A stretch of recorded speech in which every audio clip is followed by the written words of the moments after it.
How you guys doing today? It's Anthony Gangi. Welcome to another episode of Tier Talk. Guys, great discussion today. We are going to be talking about love behind bars, the Wade Wilson case, and why people fall for convicted murderers. So me and Russ Hamilton did a show yesterday on what life would be like for Wade Wilson on death row.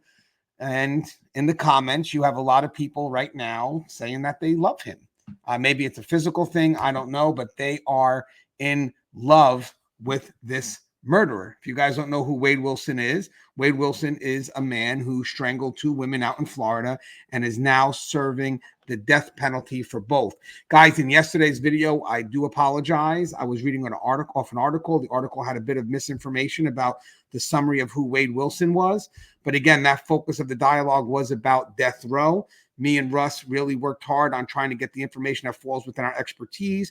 So we didn't really pay much attention. We just quickly found an article which gave that quick summary so we can then move forward to the death row discussion. So I want to thank everybody in the audience who was able to update and make some corrections for us. So I was able to put that in the comments and then also do a quick minute short apologizing for that misinformation. But you live and you learn. Now I know next time I must do research on both, even if it's a quick summary. But for this case here, I just gave it out very general, very quick. He's a murderer from Florida, killed two women. And the comments here are just people are in love with this guy. There are some people in my comments that are in love with this guy. So I called Russ this morning and said, Russ, real quick, we should do something on why people fall in love with convicted murderers. I did a show with a woman who actually smuggled an inmate out in a dog crate. And I put the link to that in the description. She was a worker who trained the dogs and she managed to get past all the officers. I mean, there's a whole discussion on that. You guys got to see it, but she took the guy out, escaped with him in a dog crate. Now, just a couple of days ago, I believe that inmate actually died because they did catch him. But with that said, you guys got to watch the video. And then Russ is going to share some of his stories as well. But we have 10 or 11, I think it's 11 reasons why some people may fall in love with an inmate. And we'll go ahead and speed through it. But real quick, guys, just going to announce two books I have. I have a few, but if you guys like this type of topic, I got Inmate Manipulation Decoded, and I also have Breaking Boundaries, Undue Familiarity, Understanding What That Means. But this could really apply to not just the prison setting or jail setting, but also in real life, because manipulation is manipulation. It's just the stories may change, but the tactics are usually the same. Let me get Russ. What's up, Russ? Hey there, Anthony. How's it going, sir? Good. Russ, you mind introducing yourself, please? Sure. My name is Russ Hamilton. I am a former and retired sergeant from California Department of Corrections and Rehabilitation. I'm also a former senior juvenile correctional officer. I currently work for a private company where we do reentry and rehabilitation work for a local county jail where I am the case manager, and also for a local probation department. I started my career back in San Quentin in 1989. My very first day, as a matter of fact, was on death row. If you can believe it, I can barely believe it sometimes. And most of all, right now, I come on and I guest with Anthony on Tier Talk quite often. You know, it's great to wake up in the morning and see finally, after a decade and change, videos taken off. So it's good. And hopefully people go back and see the content we provide, because a lot of the tips and advice that we provide here doesn't just apply to the correctional setting. It applies to almost anywhere in life. You know, the timing of this video that we're creating right now is actually pretty unique, because I had a lady message me. She goes, my adult daughter has been coerced into marrying a convicted murderer. How can I help her understand this situation is not in her best interest? So at first I thought this young lady was talking about safety for her daughter. So my dialogue was, you know, have you worked with family social services? Some facilities will schedule a meeting and ensure the party looking to be married is aware of what they are getting into. Reason being, they want to make sure that the person's not under any duress to get married.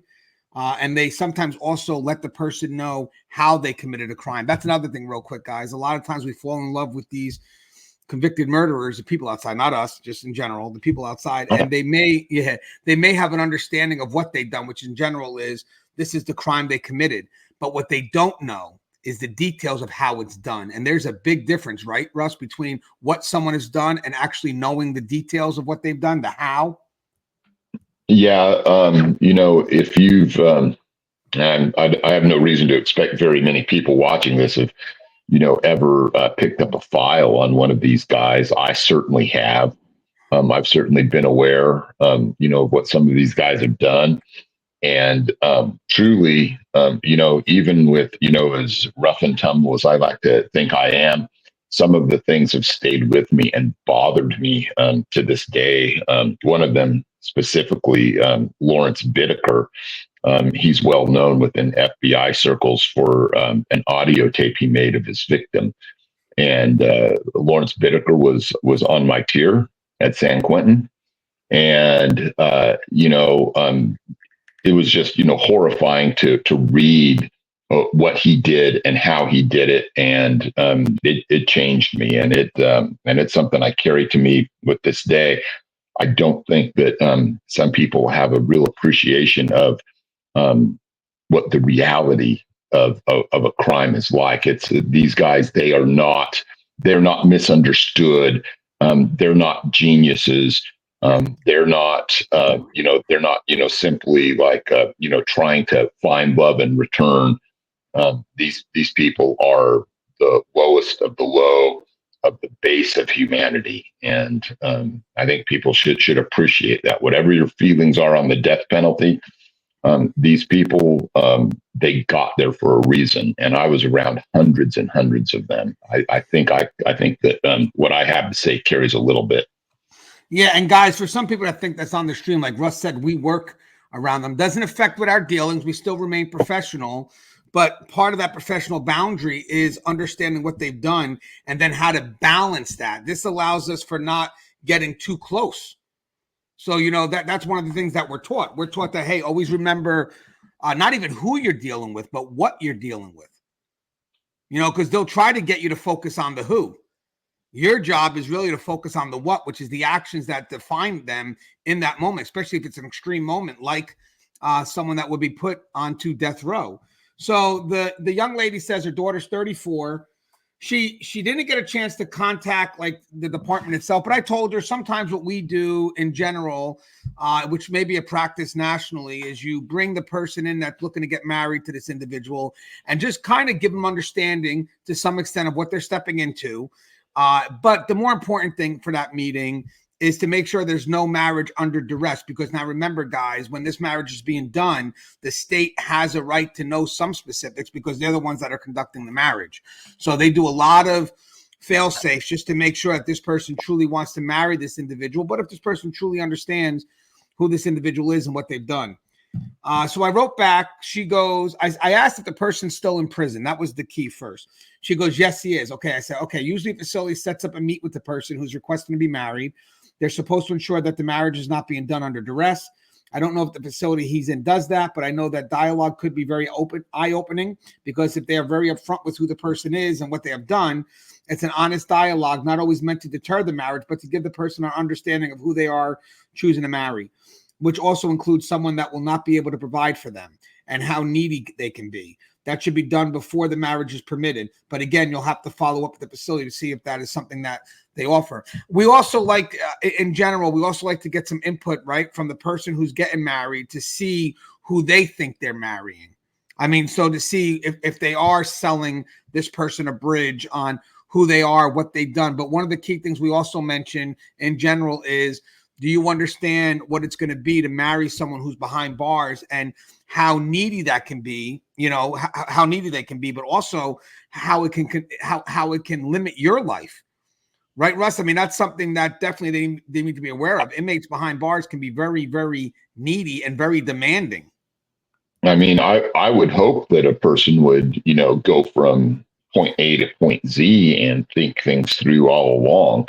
I don't think that like California, for instance, I think that, it's just they check and see if it's a legal, lawful process, and it's pretty hands off.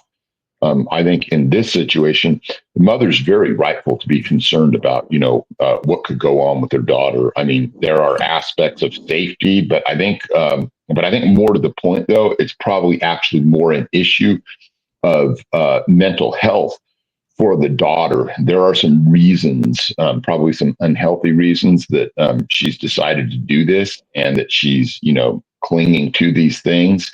It may give her some form of what she perceives as control over the situation. It may give her some level where she feels it's safe if he's never getting out. So these things, I mean, I would just caution anyone that has a sibling or a son or daughter that's getting involved in this kind of thing, to really help them think things all the way through. And you should look at that mental health aspect, because I would wager that that's probably where the root of the problem lies. Yeah, and when we go for the 11 causes of why we believe this happens, there's a little twist to the story. Actually, two twists. So I do tell her, some inmates can be very smooth at writing, so they develop a relationship through writing, and then you really don't know who that inmate is until the inmate starts to become comfortable. And then you start to know, wow, this person's not even, once they start getting those demands in, then you start to realize they're a lot different than the writing. Even though some may maintain it, there's always something underneath it that should really tell you who this person really is. And remember, they have all the time in the world to create some beautiful love letters or find somebody in the system that knows how to write. So you have to be very wary. Are you even talking to this individual? Maybe it's someone else doing the writing for them. And you can probably tell that too. You get a guy that's a great writer, and then when you're talking to him on the phone, it's like, well, you're writing these letters? This doesn't even make any sense. And then it goes, so some inmates can be very smooth at writing, and usually the right, usually they may even write to more than one person. They're very needy at times, and the more resources they have on the outside, the better. I'm not saying that this is the case here, but something that you should always be wary of. So again, guys, I want to make sure in general that obviously there are inmates that, are trying to do the right thing, trying to get a way out. And, these are inmates that could use assistance and help and build them up. So I want to make sure we get that out there. But we're also telling you to be wary, because amongst the sheep, there's always the wolves. And you can't approach this with, everyone's a sheep. You have to approach it the opposite way. Everyone could be a wolf until they prove otherwise. So she goes, now this was one of the twists. She goes, I understand. My daughter knew the convict before he was locked up the second time, but she's gullible. And though she's considered an adult, she, has no street smarts. I said, oh, so there's a relationship that they had that started outside the prison setting. So they're looking to continue the relationship. She goes, yes. I said, well, that's going to be harder, because the argument, and that's going to be harder for you to deter, the mother. I said, because the argument is going to be more about that she knows him, and she'll be able to justify that by their relationship out on the streets. That's a lot different than meeting somebody behind the wall and only knowing them through letters or phone calls. So the main issue here is that one side sees what he's done, which is the mother, and the other side sees him, not his actions. So they see who they think he is. So eventually, as the dialogue, progresses, it turns out she's more concerned about access to funds that she has. I thought it was about safety. So at that point, I wind up saying that, you know what, you're going to have to take this dialogue elsewhere. I thought it was just more about trying to find the means to see if there's sincerity in the relationship. But it turns out to be concerns about some types of funds. And I just thought at that point that was more something that may have been out of my dial.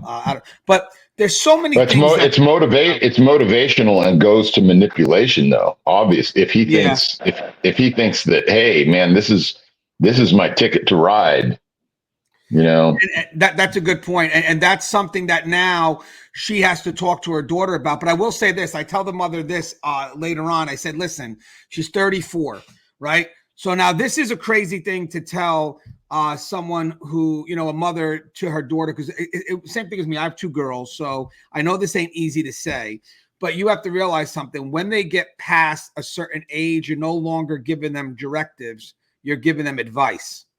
At that point, it's up to them to choose to take it. So like right now, if I tell my daughter to do something and she's 11, I'm not giving her advice to some extent. I mean, I am to some part, but I'm also giving her direction. I have more influence on her life. I could pick her up and move her from A to B. But there will be a moment where I have to eventually let her make those choices. I have to eventually let her, make the choices and let her deal with the consequences. And it's hard for someone to say, but the reason why I'm saying is because you as a parent can wind up getting exhausted in your effort to assist, but they're not listening. And then you burn yourself out. So at one point you have to realize that you've done enough.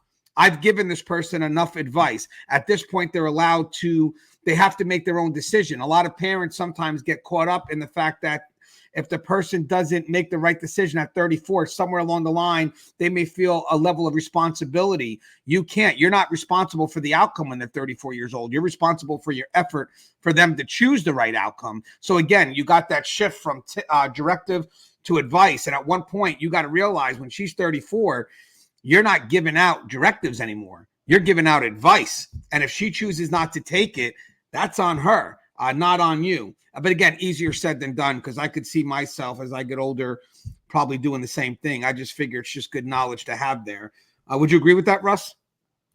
Oh yeah, it's just we see so much of this go on. I've seen so many jailhouse and prison and prison chapel marriages and stuff go on, and you just wonder what is the person trying to find. Are they purposefully looking to attach themselves to the least common denominator of humanity?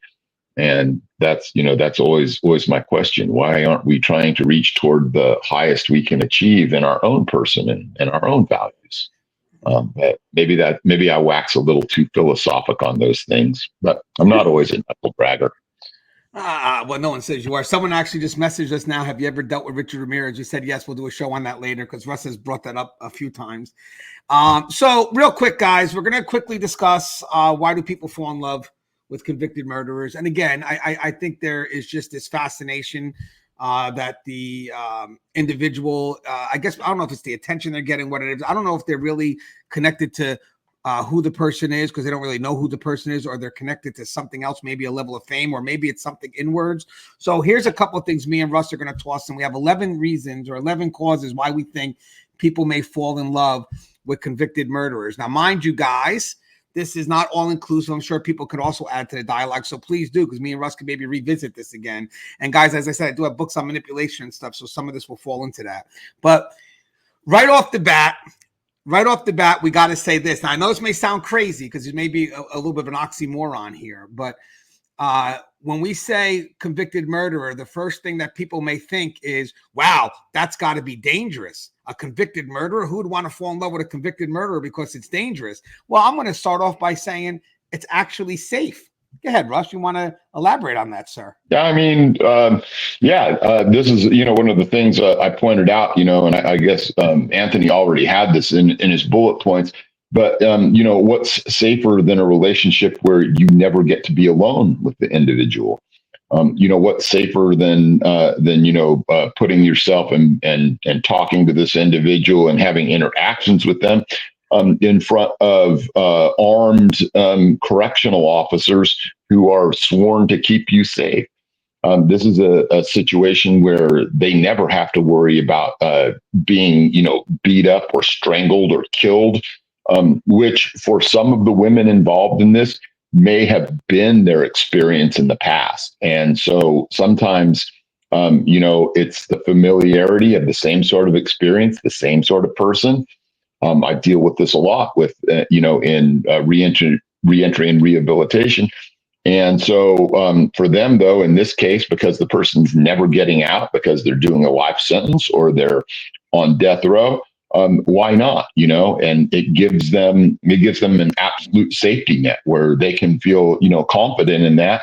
And anytime that they choose to pull the plug, that person probably has very little in the resources of being able to do anything different. And that's not to say that they can't. They do have some influence maybe out there in the outside world, especially maybe some of the gang members.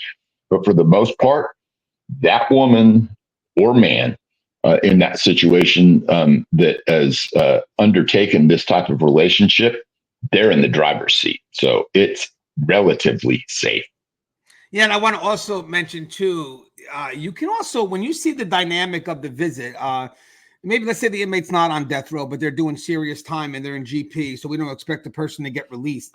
There may be a chance where they're allowed to have contact visits because, again, it's a general population inmate, even though they're doing a lot of time. And you could see that the dynamic is just not there. You could see that the other person on the other end of the relationship is very timid. You can even see when the inmate may try to touch them, which you're not supposed to do outside of the initial embrace and the when they get to leave. Some facilities allow them to hold hands, some don't. But for the facilities that may allow a little contact in between, obviously monitored, you could see the person kind of evasive from it. You know, you can see that they're a little bit timid because they may feel that they have feelings for this individual, but there's a conflict in them where they don't know it's safe. And now, as we mentioned, they're both face to face right now. And the greater feeling is going to be the feeling of not being safe because that's a survival feeling. So I don't care whether you may be in love or not. You may be able to fake that feeling or believe it's that feeling, and it may carry some weight where you're at a safe distance. But ultimately, when you're together, that survival feeling of, you know, can this person hurt me will showcase itself, and it will overshadow whatever feelings you, even if you don't consciously know that. Even if you don't consciously know that, because you may not be aware of it, but your actions are there because we watch the videos and we could look and we can kind of see like this relationship somehow looks forced, even though you may believe it's not.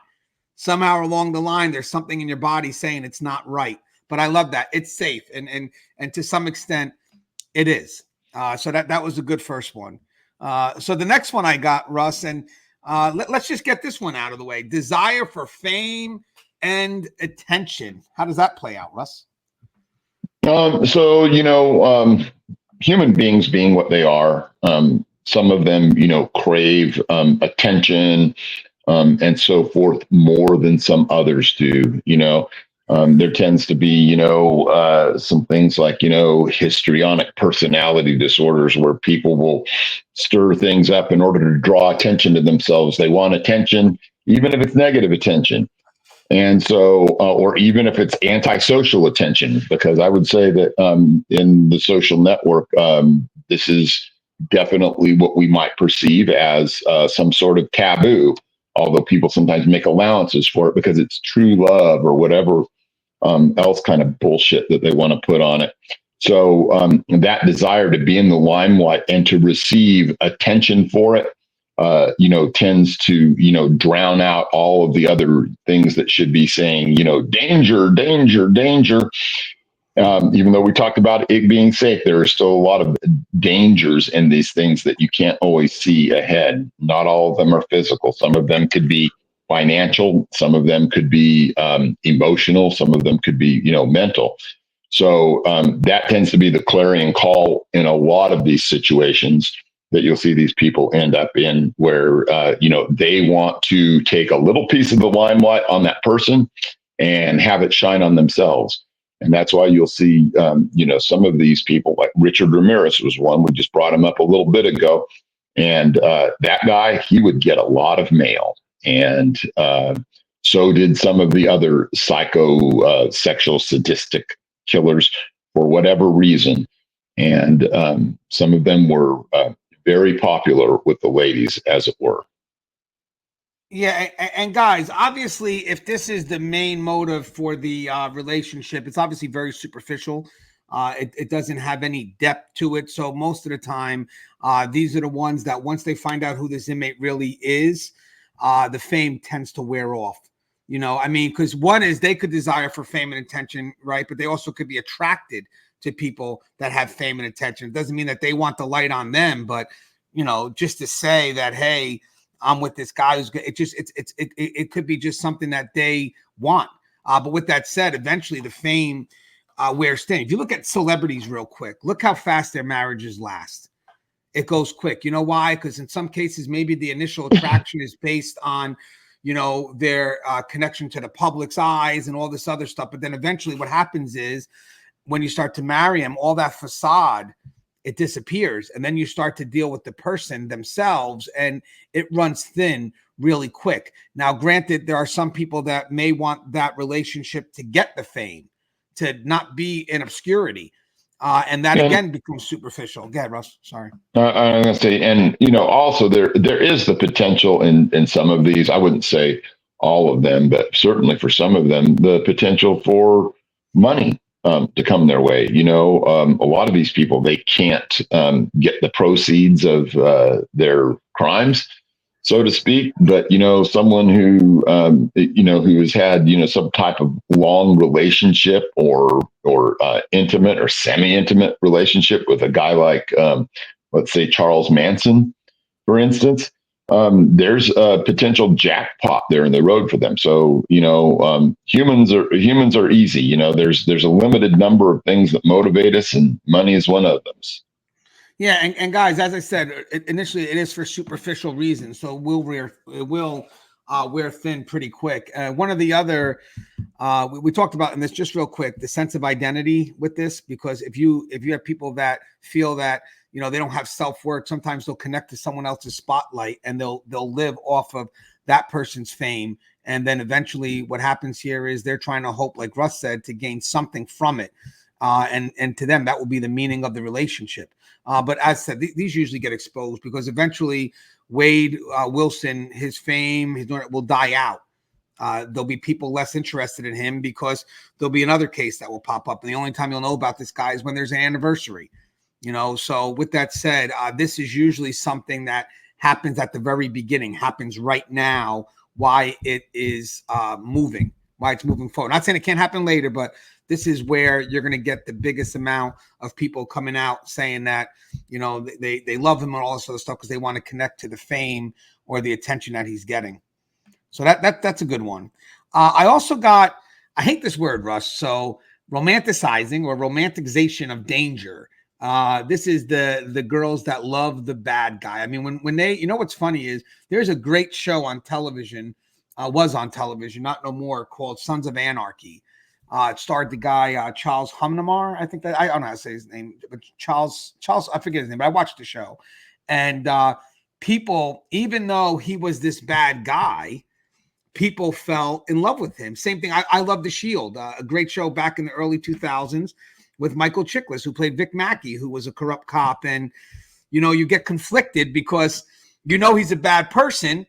And then, but you want him to, you kind of vote for the bad guy. And it's crazy because it shifts your perspective, because what happens here is the people that are trying to do the good thing, the right thing, which is capture the guy, they tend to be the bad person because you're more focused on the main character. So I think when it comes to the romance, especially the what do you call it? The Sons of Anarchy show, stuff like that. There is something about the bad image that people connect to, but there's another thing on top of that, especially with the TV shows, is you get to know them more than you do the people that are trying to carry out the right role, because these people are the center of attention. So you get to know not just the bad things they've done, but also some of their personal stuff. So you wind up maybe connecting to who they are as a person and justifying what their actions are as a criminal, minimizing those actions, because I get to see both sides. But in this case here, you do have people that do want to be with that bad person. Would you agree, Russ? Yeah, especially with regards, to people that are, infamous rather than famous. This is, a thing we see repeatedly in corrections, and there's actually a name for it, where you have, the psychosexual connection, and it's hybristophilia. And so, there's just, that elevated sense of arousal that some people get from these individuals. And, I don't pretend to know exactly what's supposed to cause that, but I suspect, it's the idea that you romanticize what this relationship is going to be like or what that person is like. And it's completely outside the bonds of reality and actuality. There's nothing that really grounds it to reality, but it's just that idea. And we see it in a lot of different depictions out there that we see in the media. The Sons of Anarchy, I think that was a great one. We saw, bits of that, I think, maybe even in some of the more, wild stuff like maybe Twilight or things like that, where, people are attracted to vampires. You're right. And ruthless killers, right? So, yeah, you're right. Prison Break. Let's get these guys out. Let's let's agree with the nurse leaving the key there. Where we're like, what the hell? And it's funny because when you work in this profession, you see the show's totally different. At the end of the day, people may fall in love with this love story between the nurse and this inmate or this person. Sorry, Michael Schofield. But when you work in the profession, all we're thinking of is that lady's corrupt. Exactly. That's like, we had at San Quentin, well, actually long before I was there, back in the early 80s, there was a, stone cold killer killed a kid down here in Modesto. And this killer's name, it was Mark Adams. And he got a teacher to fall in love with him. It's believed that she brought him in an identification and some clothes, and he was out. And then 11 years later, he was featured on America's Most Wanted, and that other one I can't remember, with the guy with the deep voice. I can't think of it right now. Robert, Unsolved Mysteries. Unsolved Mysteries. That's it. Yeah. And so they featured him, and somebody dropped a dime on him. He was living down there in Puerto Rico. And so the FBI and CDC Special Services Unit went down there and hauled him back in. And so he was actually living on the bay side of East. I think it was the bay side. Yeah, bay side of East Block. And so we would move these guys out every morning, and he was awaiting trial on the escape. And anyway. Turned out later, or at least this is what I was told and was believed, that he made another escape attempt, and that was done by the beating down of another prisoner. It was his intention to get shot, but he thought he was going to get shot in an extremity or something like that. And as the alarm was going on, and you could hear a gunshot, and then another gunshot. So there's two warning shots. And then finally, the guy that he was beating up either pushed him back or he rocked back. And instead of catching the fire for effect round in an extremity, he caught that 9mm round right in the back of the head. And so anyway, when I got there, there was already two other officers out on the yard. And I slipped him the Stokes litter. We had this big orange plastic Stokes litter. I'll never forget it, because it was, the colors were just unreal, and they still, like, to this day. But they picked him up, and you could see gray matter drip out of the back of his head when this happened, and the entire back of it was flattened. And as we carried him to the hospital, the Stokes litter was just, filling up with blood. And, it was just remarkable seeing his, hair float on top of the blood as it was filling up. Back in those days, I was what was known as a hog, and that, I was all about the overtime. And we got there to the New Miller Infirmary, and the lieutenant says, "Hey, are you going to go out on this guy?" And I said, "Heck no, he's going to die. I want a full shift if I'm going to go out to the hospital," because that was my mindset at the time when I was young. And so anyway, I think by the time they got him into the ambulance, he'd actually expired. But as it turned out, and later was, investigated and told back to me that they actually were arranging to rescue him from our custody. And I'm sure that if he had been in better condition and that I had taken that overtime, that they would have killed me, and I probably wouldn't be here. And at that time, I didn't even know it, but it did come back to bother me later, thinking about the fact that, someone's just going to kill me in order to rescue a dirtbag piece of shit like that. So that's the weird thing about being a first responder, is you don't have a chance to think about it in the moment. And then eventually, after you go through the moment, you think you're good, and then it gets you when you least expect it.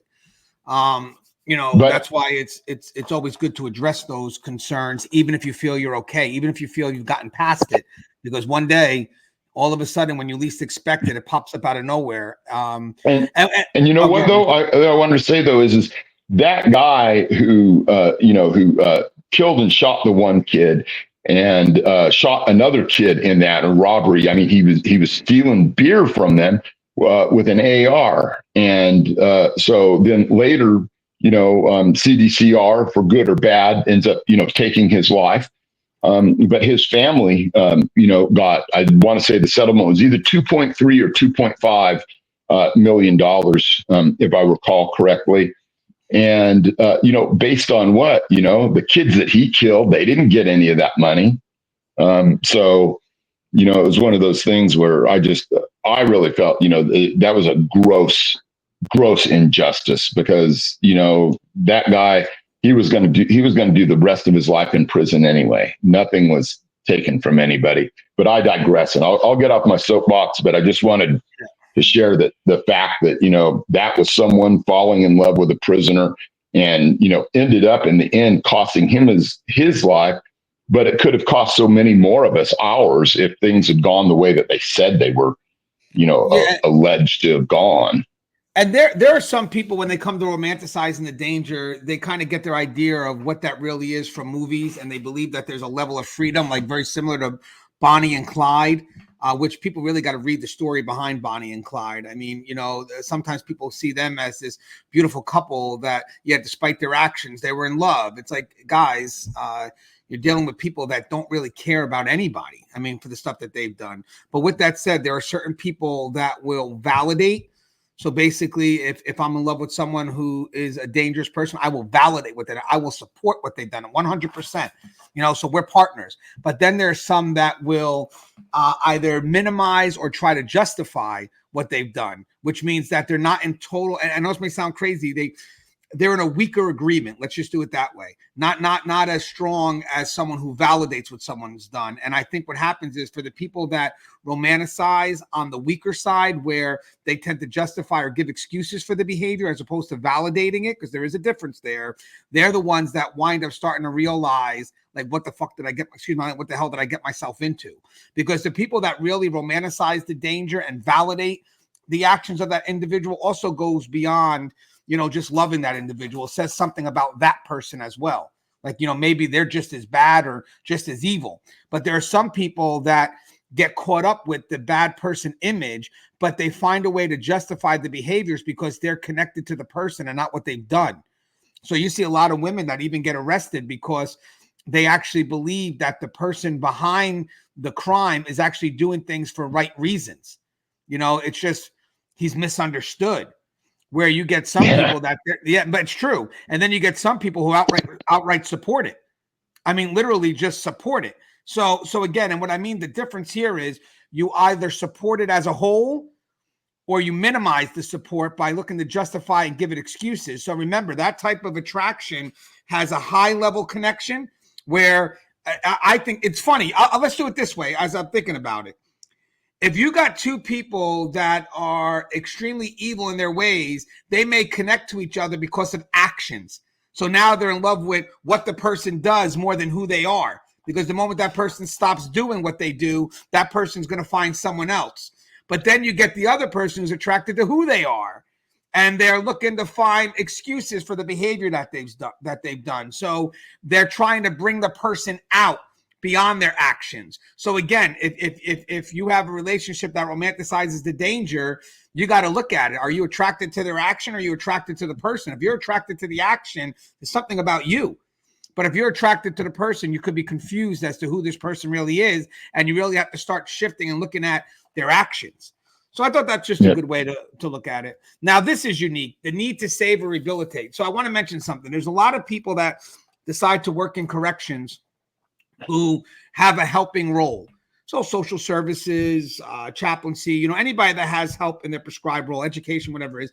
And sometimes they allow their want to help to supersede logic and common sense. And there could be a true connection between people that want to help someone and someone who's looking to receive the help. And somewhere it could form a bond where the person that's looking to help can find their worth in a person who's receiving the help. And now you start having this connection being built on the fact that I can save this individual because they give me purpose. Now, the scary part here, and this may not just matter to the job, this could matter to anybody who's watching Wade Wilson saying, you know what, I know there's a good person underneath that. And I know I can get to that person. I know I'm the one that can save that person.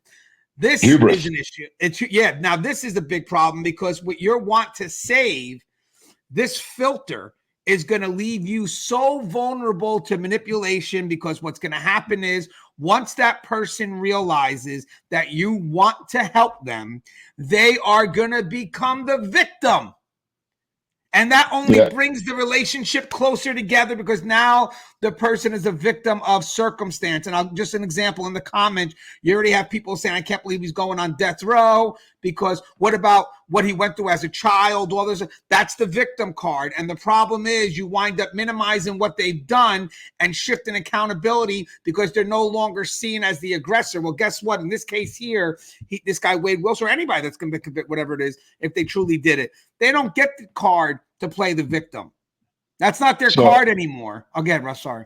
Yeah, I was going to say, I think that this is a really good nexus to point out, especially, I've had a changing role from, from my days, in San Quentin or at the juvenile detention facility, where now my role, is to help people. But I do see some people in the same profession that I'm now in, who it's very easy for them to get, drawn into the allure of, hey, I'm going to save this person, and the accolades that come from being someone who's out there doing what I call being a do-gooder. And I know people may not like me using that, but we have to acknowledge that there's an element of danger in that. And so, when I say two different words, that come over from the Scandinavian countries, Stockholm syndrome. All right. So those of you that may know that, there was a bank robbery in Stockholm, and there was a protracted hostage situation. And a bunch of those hostages, well, I would say a bunch, but a couple of them ended up later on marrying or becoming involved with the people that took them hostage. And that's the kind of, emotional reciprocation that's unhealthy. But if I want to revisit more things then we can talk about the Norway system, and how San Quentin is all now about rehabilitation, because it makes us feel good. And we're doing the work of God or whatever. And it's an unrealistic thing. We want to go back to, this is institutionalized romanticization of the issue here, right? And I think I just coined that, right? I just coined that, institutional romanticization of the whole thing. You coined it, but can you spell it? I can spell it, but can I say it? That's the problem. Because I'm a very good speller, actually. I'm not always a knuckle dragger, Anthony. So I would just say that there's an element in these things where people can be pulled out of their prescribed role by the type of emotions that they're experiencing, which are good. You do want to help people. But then when that person plays the victim card, and then you start to empathize and then move from empathy into sympathy with them, and then it becomes us versus them, and how badly that they've been treated by society, how badly they've been treated by the prison system, how badly they've been treated by the courts, then we can justify doing things that are no longer legal or ethical. Well, you know what's great about that? Just a little bit about the job real quick, guys. I don't know everybody works corrections, but I want to mention something for our people that are working in corrections, that are doing those support functions. You got to be also wary of partnership words, like, we or us, because those are words that start to shift you away from being on this side of the fence versus being on that side of the fence. And it usually happens when they're able to project that vision of being a victim, and then you filtering everything from that bias. So that also applies to the outside. You got to realize, what lens are you looking at this person through? I believe. Wait, well, I was going to say something real quick, Russ, if you don't mind. I was going to say, if you believe you're the one to save this person, you got to realize something. There's a lot of people that person probably had in their life that was a lot closer, that had a chance to create a good influence with them, and they chose to still do what they had to do. So when you feel that you're the one to save them, or you're the one that is that magical person, I think the big question really is to ask is, how come no one's gotten to that person already? Well, the reason why is because that person doesn't want it. they play people. And at the end of the day, this is the end result. And you're not going to be that special someone. I'm not. I hope people don't take this to heart the wrong way, because I'm trying to listen. I do believe people can change. Granted, I'm not saying that, but again, just in dialogue and context, the wolf. We always have to be prepared for the wolf. I get it. Once you start seeing who this person is and what they have done, and still holding that belief that you can have that impact, you're fighting a war that you're never going to win. But that person is going to keep it going because they're benefiting from it. And at the end of the day, you know what winds up happening? This person winds up getting everything you got, and at the end of the day, you got nothing left because you decided to go in. And at one point, it's like, you know what? This is a scary part. This is the scary part when you start saying, "I'm not going to give up on them." Shit, that's, to be honest with you. Now you're putting the outcome, and you're putting the outcome literally where it shouldn't be. You're putting the outcome. And it's not even up to you. And that's the key. You're putting, when you say, "I'm not going to give up on them," that's all going to be energy that's going to keep on going, depending on whether this person chooses to take it or not. And that's not up to you. That's up to them. We just do it this way. I'll give effort, but at the end of the day, you have to realize, as mentioned earlier today, when that effort is not enough, you got to step back, because you cannot exhaust yourself in outcomes that are not in your control to resolve. You have to know at one point when you've done enough. And for this circumstance here, it's not even your game. You shouldn't even be putting an effort in, because if no one's done it up to this point, you likely being the savior. I think if this person gives you the perspective that you're being the savior, they're selling you a bridge so they can go ahead and just manipulate whatever they need. Again, you got to kind of take this in context, because I always got, because I'm still on the job. I do believe people can change, and there are people that, you know, may be worthy of that investment, and you have to make that judgment call, you know, but honestly, that really comes from you discerning, really taking a look at, you know, making sure that your feelings, like Russ said, aren't getting in the way of you being objective in how you look at that individual. Because if you're so emotionally involved and you wind up forgiving their behavior more than you're actually influencing them, then you got to realize something. You're being played, because at the end of the day, who that person is defined by what they are doing at that time. Would you agree with that, Russ? Because you wind up forgiving them more, and it's like, well, where's the influence?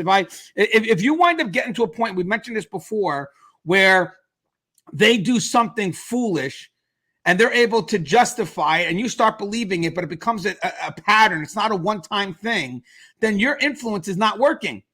You're more now involved in hoping you can save the individual. And that's different than actually saving the individual. So maybe the perspective is, do you hope to save them, or are you saving them? Well, how do you know the difference? Because if you hope to save them, what's going to wind up happening is you spend more time justifying their actions or finding excuses for them, as opposed to actually creating an influence where you actually see them doing the right thing. So I didn't expect it. That kind of went on a pedestal there, but I think that's well, I think it's well said, though. I think we just, we have to look at this as we're not there to conduct missionary rehabilitation. That's just it, and that's not going to work anyway. As a matter of fact, that's going to be antithetical, because these people, what do they do by and large? They manipulate. And so when you hand them a tool to manipulate with you, what is your expectation? Well, whatever your expectation is, it's wrong, because you should have never handed them that tool.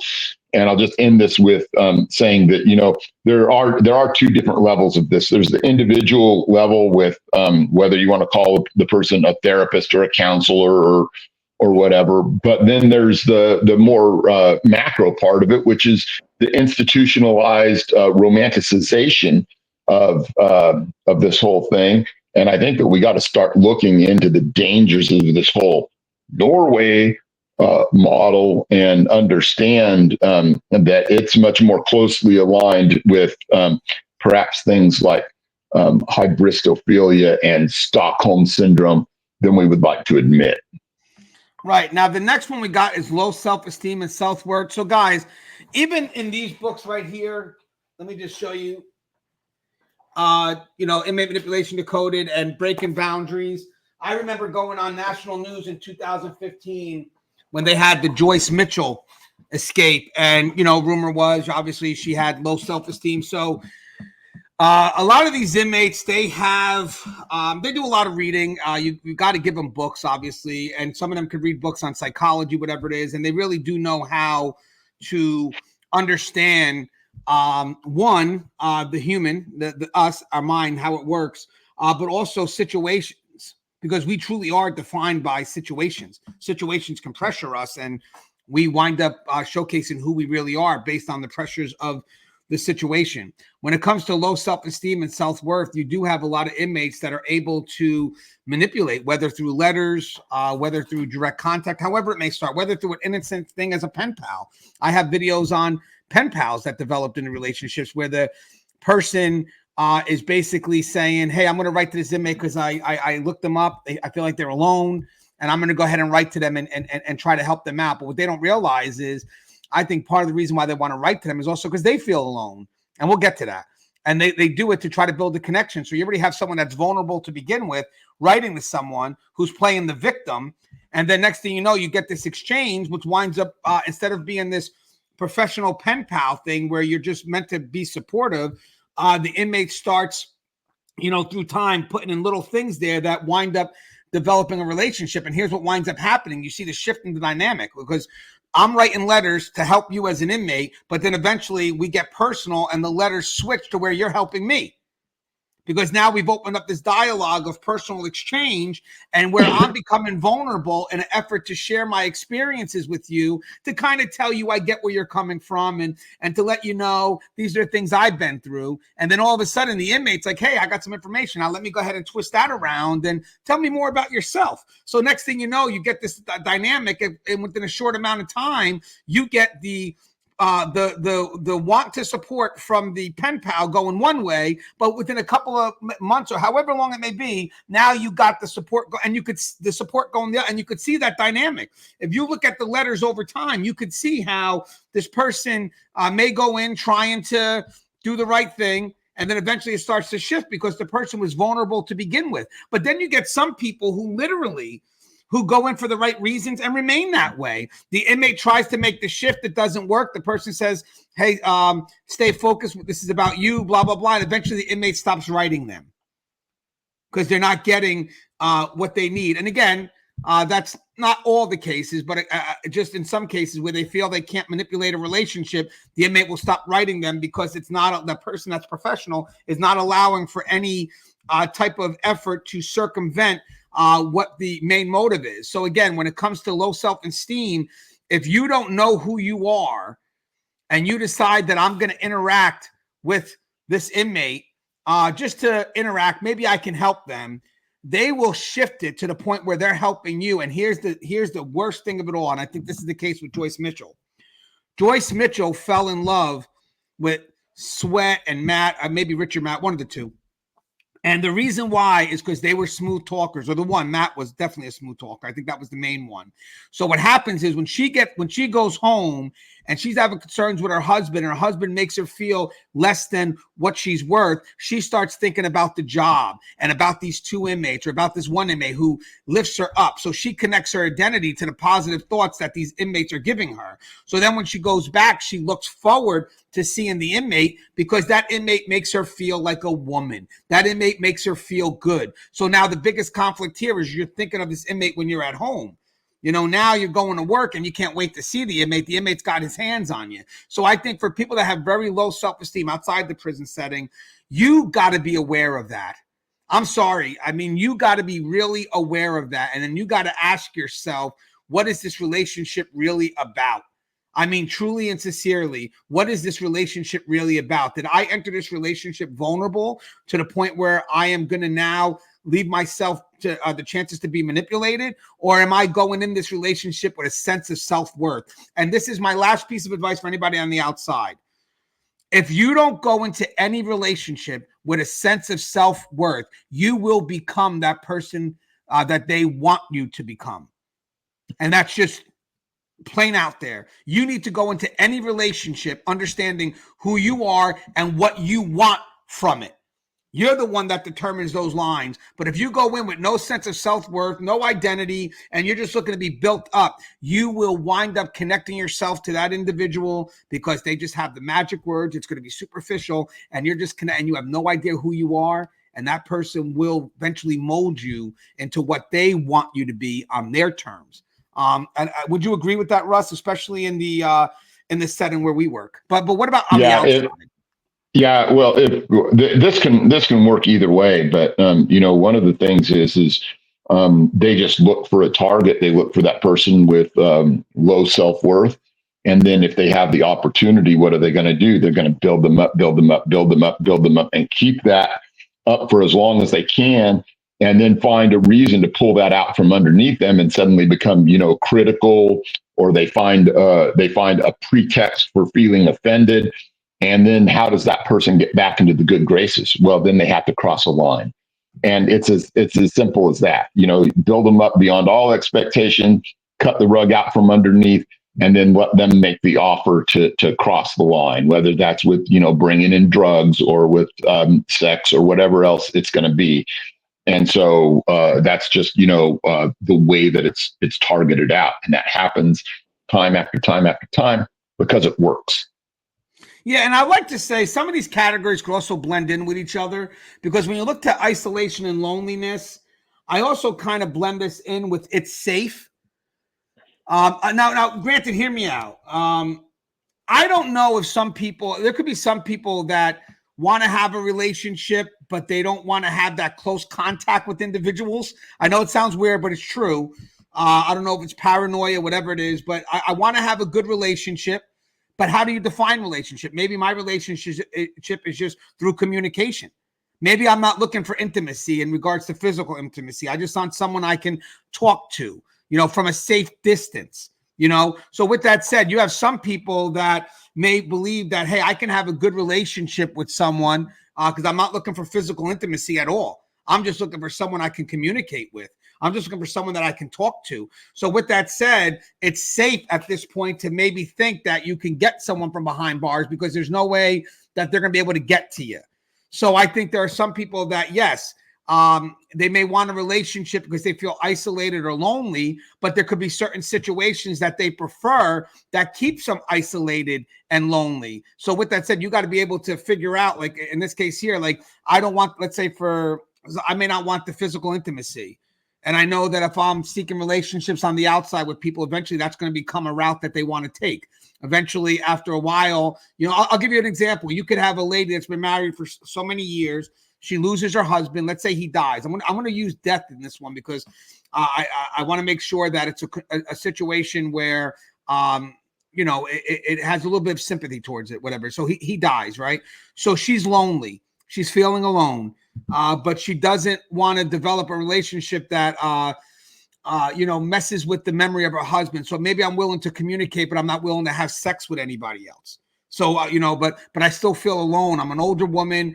I do need the comfort of a man, but I don't want to disrespect my dead husband by having sex with another man. So then you may find a woman who is, again, a widow who may decide I'm going to start writing to someone in the prison because I know I can get that intimate conversation maybe with somebody and, fulfill that need of not being alone. But then I don't have to worry about having the physical intimacy and disrespect the honor or disrespect the memory of my husband. So again, I think when it comes to isolation and loneliness, I think there could be some that just could chase after it. But again, if you're chasing after it because you don't want to be alone no more or isolated, you wouldn't be going after people in a prison unless you know that they're going to be getting out soon. So you have to be prepared for that.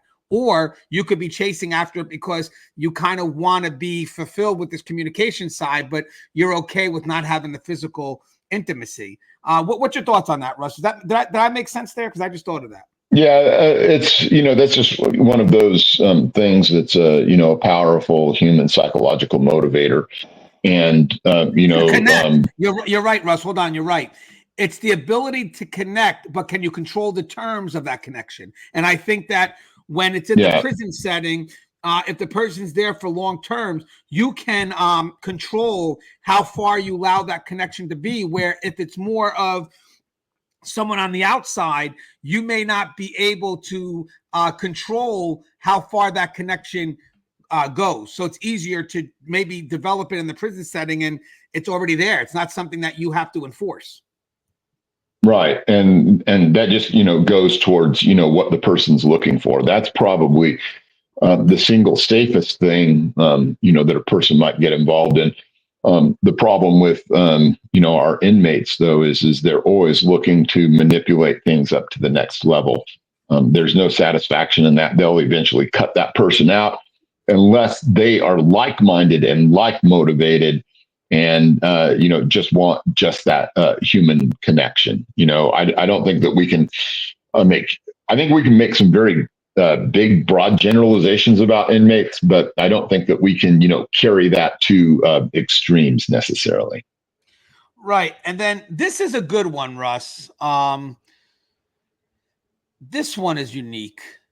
I like this one. Projection and idolization. I hate these damn words with those Asians. Idolization. What's your thoughts on that, Russ? So, one of the things that we tend to do as humans, if we're not careful, is, we project the things about us into another person. Usually when we're talking about psychological aspects of that, it's usually from the position of the negative things about us. The problem is that boundary doesn't always, carry as much weight as deciding that, oh, I'm going to project all the good things about me.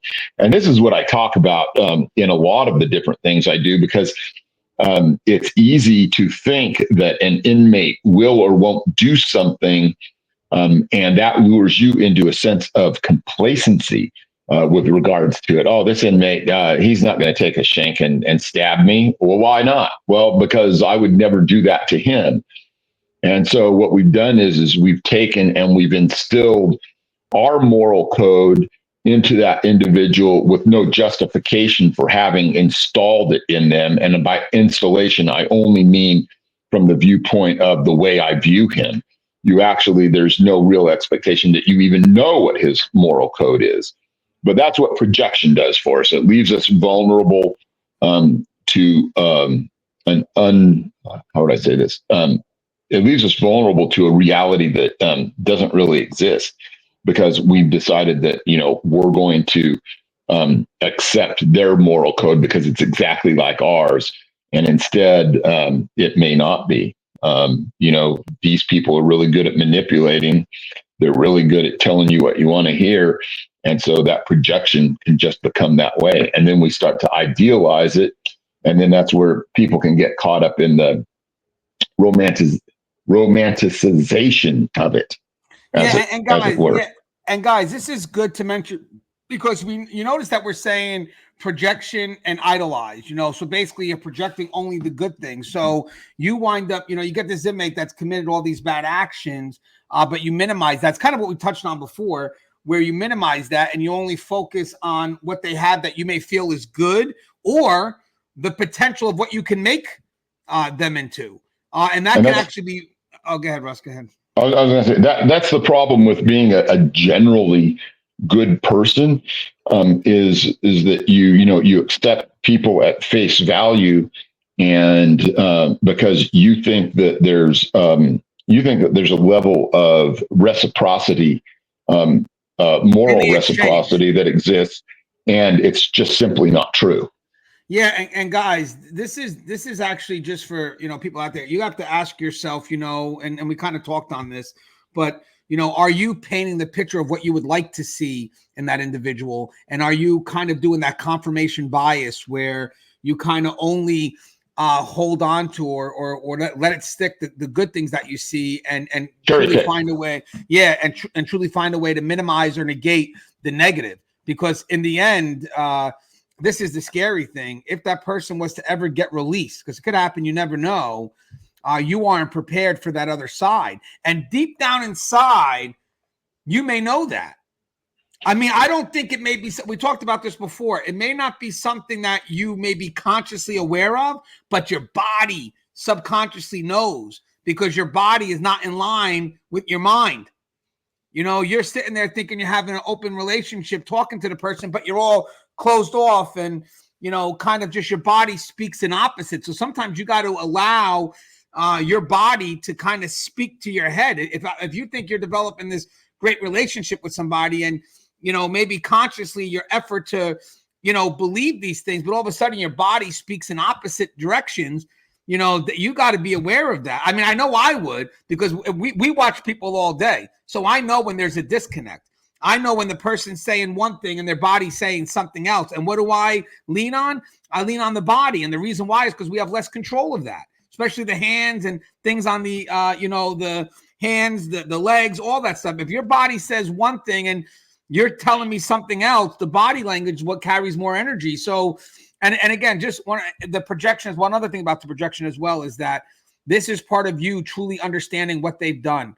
So before you develop into that relationship, they're going to project that victim. And when they project that victim, that filter is going to bring you into a world where they are this good person, and you're going to look for anything that's good because that's a victim you're talking to. And I think that becomes a quick reality immediately when you start to find out who that person is. And now the scary part of this is even this is something scary. I'm thinking about it now, because as we discuss these dialogues, we just kind of see where the discussion goes. We don't really prepare. We just trust ourselves to answer the topic. But how scary would this be?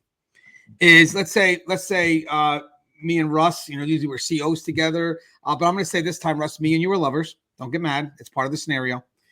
Different world nowadays. But hear me out, because I want to use you as a scenario real quick. So we developed this relationship, and I know that you've done some bad things, but I have developed a system where I'm able to minimize and excuse it, negate it, whatever the case may be, because at the end of the day, I got this idolized vision of you that is probably more in my head, but I'm starting to believe it. Now, when we react in the real world, or whatever that is, whatever it is, where we start to find out who you really are, I start to give you excuses. But the point is, I start to believe in those excuses because I believed them for so long. So now the problem is my own justifications of who you are becomes my worst enemy, because here you are telling me right now who you really are, but I believed you to be the other person.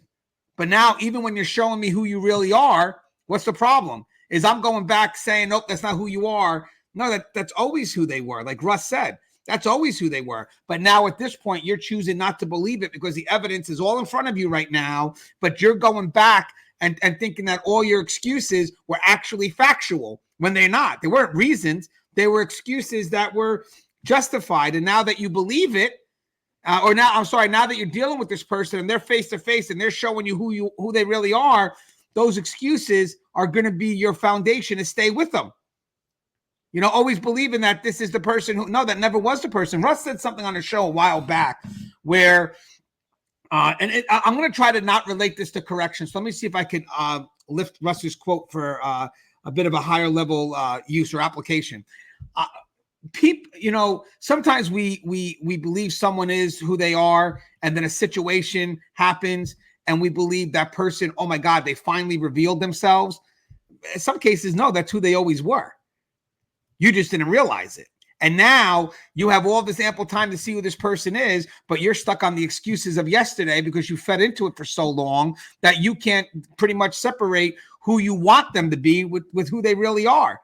So at the end of the day is me and Russ are in this relationship, and, yes, this can't be Russ. Why not? Because, I know Russ, it's like, stop thinking that Russ is who you want them to be. Stop. You've done it long enough.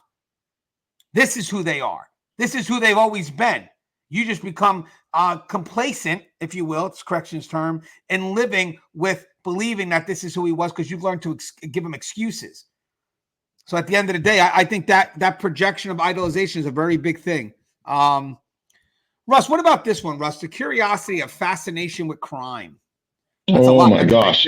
So yeah, this one really comes down to that more ironclad term that I gave out earlier, the hybristophilia, and which is actually beyond just, mere curiosity or morbid curiosity, if you will. It's more about the arousal state, which, obviously often points to the sexual aspects, if you will.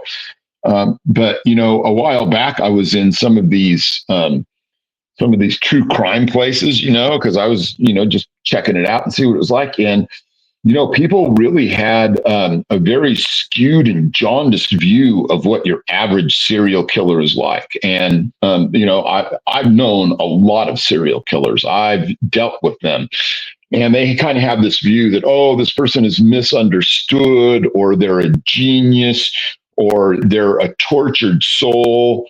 And when I removed that from some of them, like they were talking about, I think it was, a lot of people had this view of like Rodney Alcala, the dating game guy or whatever, that, he was a genius and all this stuff. And I mean, I had interactions with this guy, and to me, he was just a lowbrow, very base instinct, kind of stinky, smelly, kind of nobody. And yet he had been built up by the media to be this great serial killer or whatever. And so people don't like it apparently when I disabuse them from their ideals about what some of these people are like, because I never idealized them. I never thought of them as anything but not tragic, but grotesque. And so, but for whatever reason, something I'm not able to empathize or sympathize with, I'll tell you, there are a lot of people that are very curious about it. And I don't know if that's because they like to flirt with danger. I don't know if that's because some of them, in the hybristophilia that we talk about, if there's an arousal for them about it. But I don't think it's healthy or realistic or any of that stuff. But it can be a motivating factor. It's just one of those things that some people have.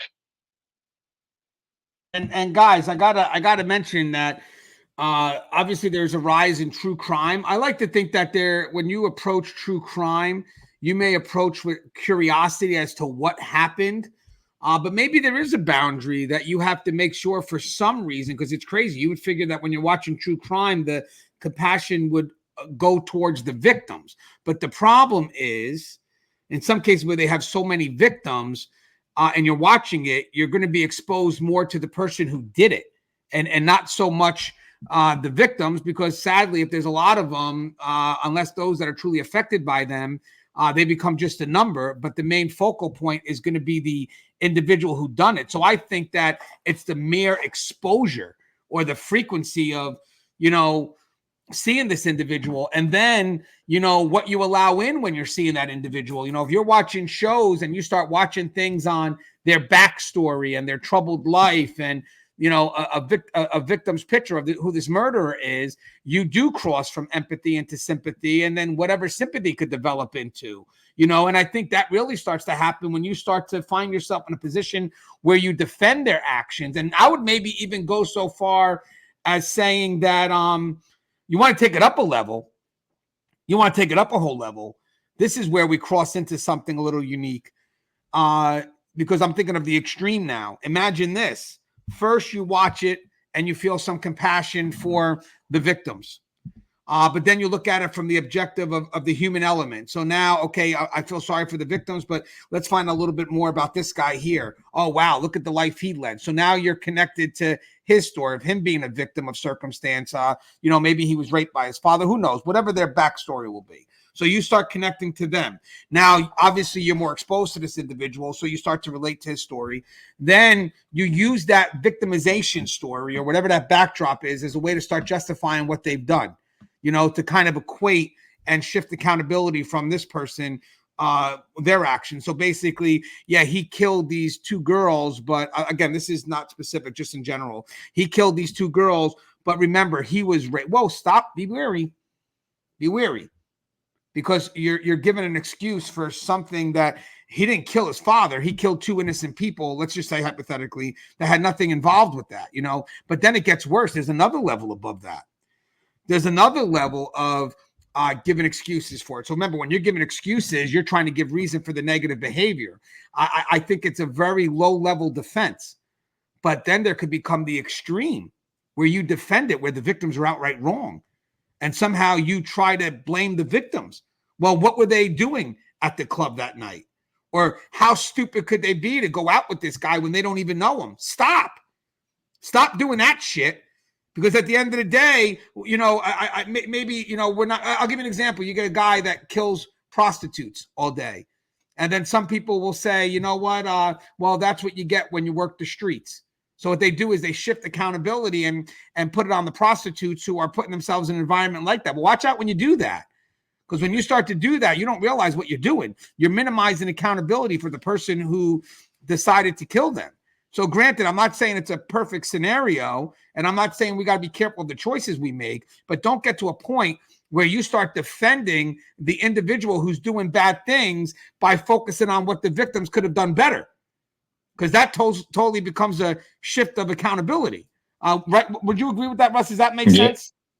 Yeah. There's whatever we may think of a victim's choices. The fact is that they are a victim, and some victims obviously are able to garner more sympathy than some others, depending on their level of vulnerability, depending on their level of innocence and whatnot. But we just can't let ourselves drift towards making it okay that this individual, this criminal or whatever did. We just can't let them justify it away. And I think that's really really important when we start looking at what we are actually doing with regards to rehabilitation and reentry and some of these things and some of the styles that we're adopting to try and do those things. And I hate to keep bringing it back to Norway and Stockholm, but it just seems like some people are predisposed toward letting a lot of things slide, and accountability has to be first and foremost. And I think that it's a huge risk for society to go down this idealization that we can save everybody. I'll tell you that I know that that's not true, and I know that especially when I was dealing with juveniles, that no matter how tragic their backstory was, that the things that they did created victims, and that creation of victims is going to continue on with most of them, even if it's not like a serial killer or something like that. They're still going to have relationships that they exploit and destroy, and they're going to leave a path of destruction in their wake, and they're going to be doing petty crimes everywhere, and that's still going to take a toll on society. The saddest thing to me was a juvenile that wasn't salvageable, and there were lots of them weren't salvageable. But you can't let the way that makes you feel go ahead and, well, we're going to justify it. Yeah, and guys, I want to mention something, just to repeat it, because I know I mentioned it before. A lot of these causes are not isolated. They do bleed. They kind of go into each other. And maybe that could be a whole nother topic on how these all bleed together. But I want to mention something. The next one, we have 3 more left. Lack of understanding or denial of reality. I want to mention something here with this because it kind of touched into what Russ was trying to say. Sometimes we don't want to believe what's in front of us. And as I mentioned, maybe because we've justified an existence that's in conflict. And sometimes it takes courage to face that conflict, whether that conflict is you, Russ, you're not who you told me you were, and what's going on here, or the conflict within yourself to believe it. Because sometimes that's the biggest thing. Sometimes we avoid conflict is actually very selfish because we don't want to face reality because it could be less draining. To face reality could be more draining. So I'd rather just kind of take it in. Russ mentioned before about letting things slide. Yeah, it's easy to let things slide because it's less conflict in the moment, but wait till you see what happens in the long run. That shit doesn't just disappear. It piles up. It's sliding somewhere. So with that said, I think when it comes to this part, the lack of understanding or denial of reality, I really believe the center of that is the fear of conflict somewhere along the line. The fear that what you've been seeing isn't true. And now you have to either face that conflict, whether it's within yourself or others, or allow for it to exist. And now here's the funny thing. When it comes to the long term, initially dealing with the conflict is going to be a lot of energy right up front. It's going to be all that energy right up front, and you got to stay the course, right? But if you decide not to do it, and you decide to kind of deal with this bullshit reality that you have going on in your head, it's small little bits of energy to justify, what you believe, as opposed to facing the conflict that over time will drain you. Over time, just not today. So it's like, I'd rather go through it now, be one and done, than for the rest of my life just get rid of energy and justifying or defending against what actually reality is telling me. So I think the lack of understanding or denial of reality, Russ, I'll let get your thoughts on this. I really believe it deals with the fact that people may not be willing to face the conflict of this is not who I thought he was, or this is not who I thought she was. And now, being that I'm exposed to it, I'm either going to fall back and try to believe the excuses that I fed myself, or once and for all, it's either or. And you put it right there and deal with the consequences of finally saying, I guess in this scenario, no, or finally standing up and, fighting for what you know is correct, and stop going what you believe is correct. Is there a difference there? No one believe? Just kind of making it up as we go. Hold on, Russ, I don't know. I would say that people can structure a belief system that's very far outside reality, but that's the FA part, and then pretty soon they're going to find out. I've seen it a lot with these cases where people they're very engaged in the denial of reality, and they don't care until they become so big that they're no longer in control. They can't cherry pick the facts. Their confirmation bias isn't working, and lo and behold, the curtains pulled back, and we get to see who the wizard really is. And it's just too bad that some people try and live their lives that way. But I think that there's a lot of that goes towards childhood trauma and other things that just make them unsuitable to deal with reality. But that kind of puts them in a position where they have managed to victimize themselves, for what that's worth. No. I agree. Now we have two more. I want Russ to two more. I want Russ to focus on this one, because this was something that Russ brought to my attention. Russ, you said rebellion against social norms. Is that kind of the extreme of what we mentioned before? This kind of goes back to the whole, where we talked about the bad boy kind of thing, kind of scenario.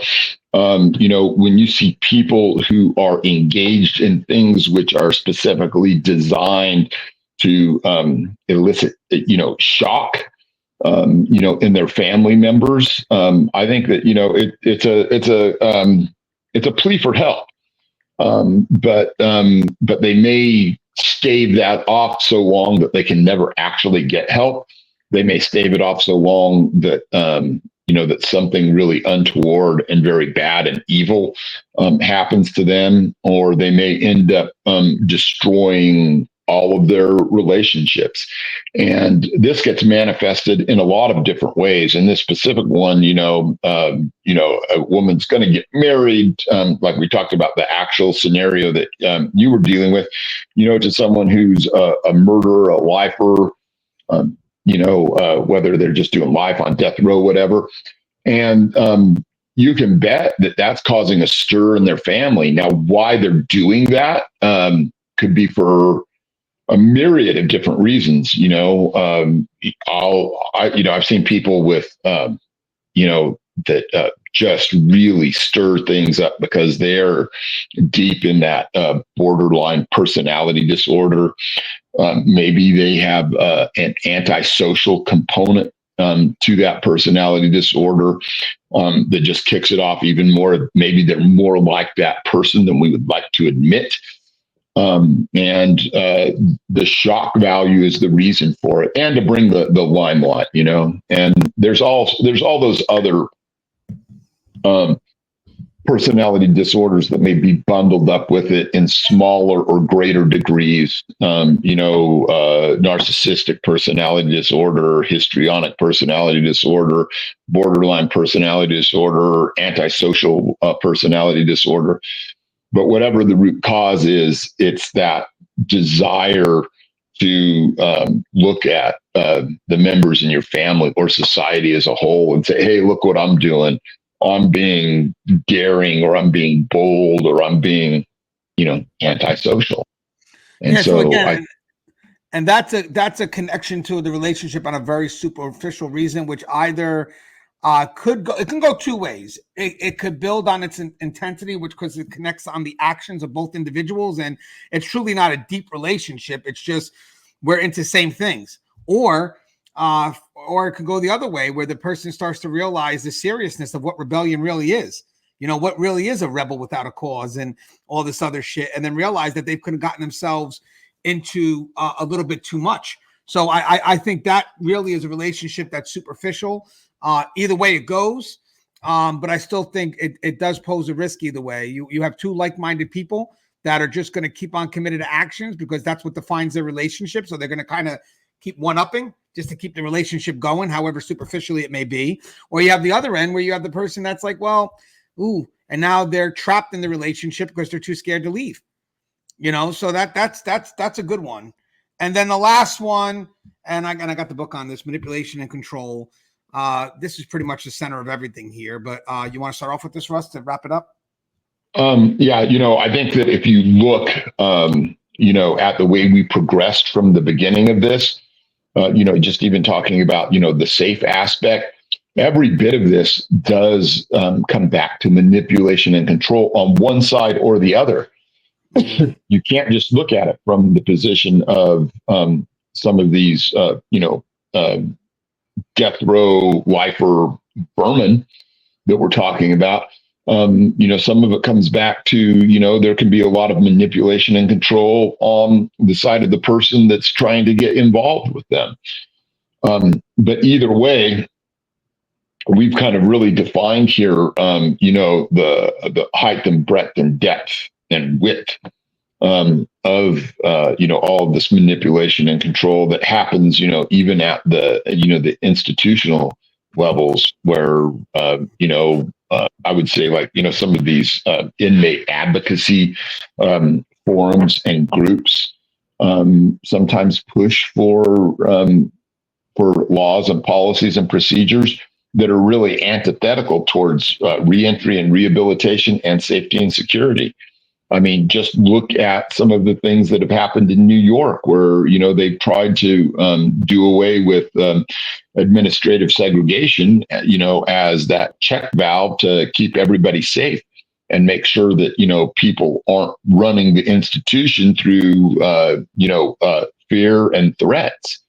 And yet, that's exactly what's happened now. It's all about fear and threats and litigation and everything else. And you had all these politicians paint themselves into a corner by being manipulated by a bunch of inmate rights groups, and none of it is healthy. None of it. It's not good for the inmates. It's not good for society. It's not good for the institution. So in the end, it's all about manipulation and control. Yeah, and guys, and Russ, don't forget, you got to get back to that individual. She wrote about the death. She just messaged again. I did give her clarity. The lady with death row with females. Hey, guys, so check this out real quick. When it comes to manipulation and control, unfortunately, there are people that tend to not mind being in a subordinate position in a relationship, which, I mean, there's not really much I could say about that. I mean, you definitely need someone next to you can try to tell you that's just not the way to live life, especially if you don't know where you're going. The biggest concern about manipulation and control with someone who's done crimes like these is you don't know where you're headed. So it's not someone that you even trust enough to kind of give yourself to that level. I mean, to not have a level of authority over your own life. I mean, I've been with my wife since 1998, and there are moments when, situational, maybe I have more control than she does, or she has more control than me, which is a shifted, trusted dynamic built over time, because we know where we're headed. Most likely it's a movie that I don't want to see, or it's a movie she doesn't want to see. I mean, however situational, but the point is we've earned that through time and through the benefit of knowing these are going to be the outcomes. Like I trust him. So there's a moment where if Tony wants to do something, we can go ahead and do it. And, because, it's not a transactional relationship, but there are moments where, yes, in an exchange, there is some level of control that could switch depending on what the situation is. But manipulation and control in this matter is it's not balanced. It's not based on trust. It's not based on influence, because influence is the opposite of manipulation. It's just more self-serving for the individual that's doing it. And you have to be able to realize that when I think it falls back on what we said before, the draining of energy, the draining of not living life on your terms. How does that sound? And being honest with you, it's also trying to listen to what other people could be saying and stop defending as if everybody's against you. So I may have made these bad choices, and I've been doing it for so long that I've learned to justify those bad choices. Now, when someone tries to help me, when they ask me a question, I don't see those questions as curiosity. I see those questions as judgment. And that's my own filter. I have to remove that judgment. I have to truly believe that they're asking questions because they are curious, because they want to maybe help me if needed. So I think when it comes to manipulation and control, you have to recognize it first. And the only reason why is because if you don't recognize it, I can't help you. Russ can't help you, because you have to recognize it. Because if not, and you don't recognize it, you are actually going to do the opposite. You're going to defend it. And you're going to defend it with this belief, that's going to be very hard for us to work around, to the point where the people that want to help you are not going to help you anymore, because I'm not in charge. Remember, we talked about this before with the lady. I'm not in charge of your outcome. I'm only in charge of the effort I'm willing to put to it. But if I start realizing that the effort's draining me as well, I go into self-survival mode. I stop helping you, and then you're all alone. So I would say you got to be open to what people have to say, but you have to realize it first, and don't accept a life that's not on your terms. Because I think the big thing is, Russ, before we end out with this whole dialogue, just in general, is there's a vulnerability that's exploited here, and it develops into a facade of what you feel is a relationship. And it turns out not to be, but you've learned to accept it. And that's where it becomes a problem. It becomes a problem when you start to accept it as this is how it's going to be, or this is how it will always be. So at this point here, I might as well, work through it. No, I just no. I think we did a good discussion, Russ. Anything you'd like to say in closing, Chuck Norris? I think I would just say this is if you're in the profession, or you're thinking about getting in the profession, look toward guidance like this, because I wish that I'd been able to have conversations like this with myself early on. I had to get, my knowledge and understanding of these things through a lot of hard work, a lot of trial and error, mostly error. And then I think that, if you're out there in the outside world, there's something to be learned here too. Learning how to not become a victim. Because, the next person that you could come across in life could be that person that's trying to victimize you. I'm always about, being strong, being wary, but being engaged mentally and understanding about the threats that are in your way. I see people all the time complacent about the situation they're in and not understanding the full scope of the type of threats that are out there. And they're always just the next victim. And so I think that that's one good thing that we're able to bring to the table, because we understand what the wolves look like. And it's not always apparent to some of the people out there in the public. And I want to mention something too in our efforts to help. If you're watching this and kind of I guess the end, you react by just saying, but I love them, or I love her, or I love him. When you start saying but before that, that means you're minimizing everything they've done. You're giving them excuses, because the but is acknowledgement of what they're doing that you really don't agree with. But now you're overwhelmed with feelings. And now that's where that minimizing or those excuses are now starting to surface, because that but is everything that you were holding in subconsciously coming out in one word, but you're allowing the latter, I love them, to supersede the but, which came first. The but's there for a reason. Just to mention that. As always, guys, the show is Teared Up. If you haven't, please subscribe, interact, engage, comment, hit that bell. Bell's been notified every time I post a video. And maybe next time we'll dive in an hour. A couple of reasons. I want to talk about Russ's experience with Richard Ramirez, because it's coming up there right now. So I think Russ has a quick little story. It's just an interaction. It's not a life-changing interaction, but it is an interaction. So that's pretty cool. And then we're also going to talk about something Russ touched on earlier, where how Robert Stack from Unsolved Mysteries motivated Russ to join corrections. All right, as always, guys, stay safe.